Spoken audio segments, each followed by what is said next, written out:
Meet the couple, Brenda and Barry. Brenda was a force of nature.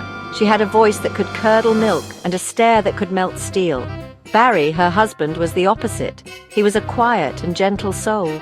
Barry loved Brenda dearly, even if he sometimes felt like a small boat being tossed around in a hurricane.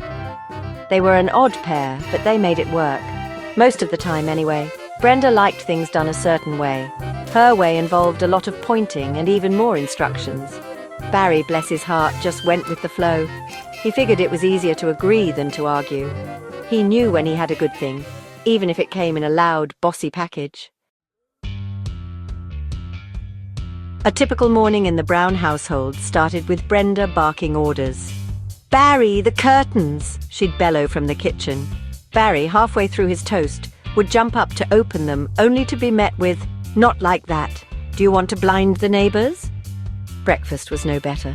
"More tea, Barry," Brenda would demand, even though his cup was already full. Barry, ever the optimist, would dutifully top it off, praying he wouldn't spill any. Afternoons were dedicated to chores. "Barry, the lawn!" Brenda would shout, thrusting a lawnmower into his hands. It didn't matter that Barry was planning to read a book.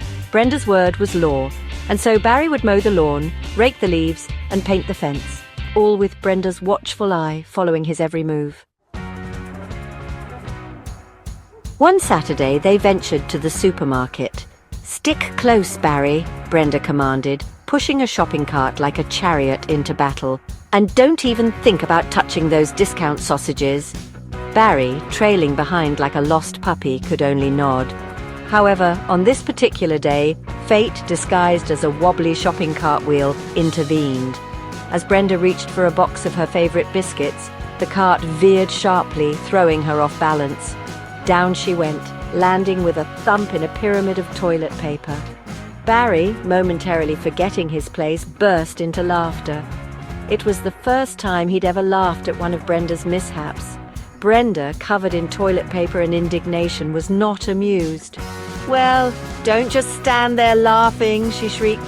"Help me up." Barry, still chuckling, offered her a hand. As he helped her up, their eyes met. For the first time, Brenda saw not fear or submission in Barry's gaze, but amusement, and something else, affection. It dawned on her then that her constant bossiness wasn't funny, it was tiresome. It was pushing Barry away, and that terrified her more than anything. "Barry," she began, her voice softer than he'd ever heard it. "I'm sorry, I'm a bit much, aren't I?" Barry, taken aback by her uncharacteristic apology, simply smiled. "Just a bit," he teased, pulling her into a hug. And in that hug, amidst the spilled groceries and scattered toilet paper, Brenda decided to loosen the reins. Just a little. After all, a captain was nothing without a first mate who could handle a little chaos. And Barry, she realized, was the best first mate a bossy wife could ask for.